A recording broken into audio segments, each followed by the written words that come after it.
All right, welcome back. Today we're going to be talking about intro to directing the actor. All right. Um, First thing I want you to know is you need to think and speak like the actor. You don't have to become an actor, but you can think and speak like one through script analysis and language of the actor. The first thing I want to talk about is you do not have to be a great actor to be a great director. That is untrue. Having an understanding and a respect will definitely help you, though, if you have a respect for the craft. Knowing the elements of a story and character definitely will aid you in choosing a visual style. This is kind of where that marriage is starting to happen between the technical director and the actor's director. Understanding character helps in all the technical aspects of the film. So now, also what happens at this point, we need to start talking about script analysis. This is where it all starts out. This in script analysis is broken down into given circumstances, through lines, texture, spines, transitions, backstory, and physical language, and we're going to go through those right now. Given circumstances is all the information supplied by the writer via the script. The first read of the script is very important because we see the true intention of the writer's vision. Because after that, we'll start rationalizing. Once we see the script over and over again, we kind of desensitize ourselves. So this is almost like an audience member seeing it for the first time. Then we have through lines. Through lines is the intention of the scene. Basically, it's a simple way to think about this. It's the meat of the scene. Okay, this is where all the important things are. This is what the scene's about. That's why the writer wrote the scene. And you have to extrapolate that. Think of it as bacon.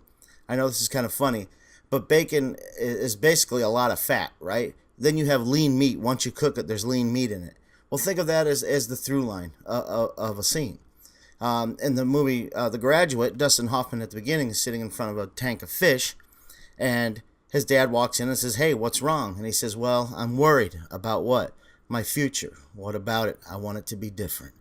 Well, that's the through line of that whole scene. That's what the scene was there for. Texture is like the fat of the scene. Okay, we have the meat of the scene, which is the through line. The fat is what makes the meat taste good when you cook it. You have to have the fat in order to have good meat. So that's the actor's interpretation. That's what the actor does to basically make the through line come to the forefront so the audience can determine what that scene's about. Next, we have spines of the characters. This is very important, one of the most important things you need to know. The spine of a character is made up of 4 questions. Who is the character? That is taken from the backstory or the pre-life of a character. We'll get into that in a minute. Also, what does the character want? We all want something, don't we? You want something, I want something. Even dogs and cats want something. They want to sleep, they want food. And there's always going to be an obstacle in there getting in the way, which we call basically conflict. Okay, a want is an objective. The obstacle is what's stopping us from getting what we want. And that creates conflict. Now, what action do we take to remove or jump the obstacle? That's important too, because that's where we have the word action. That's where the actor takes a stand to get what they want. Okay, we got to understand that for good storytelling. So remember, who, want, obstacle, action. Now, this is kind of technical in terms of acting. Transitions. This means how the actor transitions from one emotion to another, okay? Happy is easy, sad is easy. But where the performance can go south or blow apart is in between there, going from happy to sad. Somebody could be really happy, kitties, puppies, boyfriend, girlfriend, yeah, it makes us smile. But then all of a sudden, thinking of one of them going away, right at the beginning, we don't just stop and automatically start crying. It's almost like being smacked in the face. You don't automatically do something. You have to sit there and wait and go, what the hell just happened? A good example of transitions is Good Will Hunting. It's Not Your Fault scene. Pick it up sometime and check it out. It's a beautiful scene where Matt Damon makes a big transition. The next one is from Steel Magnolias, the funeral scene when Sally Field is crying about her daughter dying, and she's making what we call hard transitions. That means she's going from one emotion to another, but it's super fast because it makes sense because of the predicament she's in.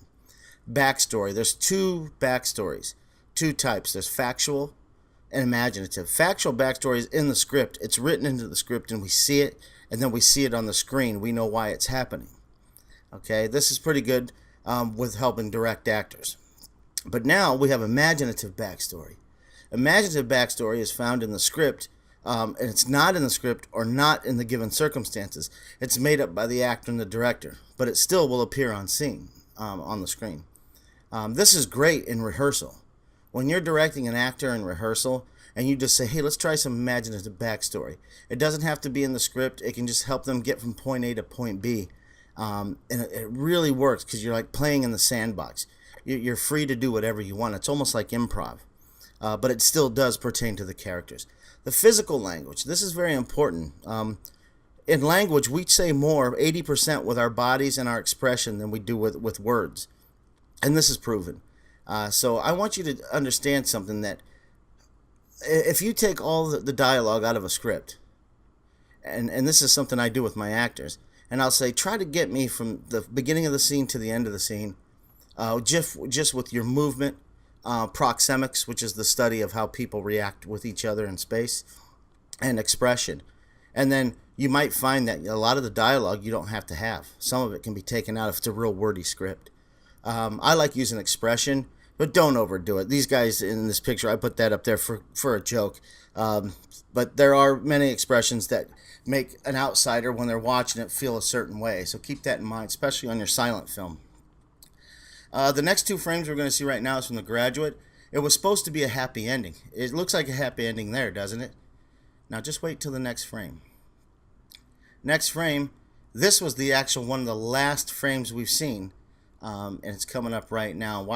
Now look at the expression. The two lovers on the back of a bus, now they're afraid of their future. So was it a happy ending or wasn't it? That's up for you to decide. A lot of people, there's a lot of controversy over that. All right, your next podcast is going to be History and Acting Type.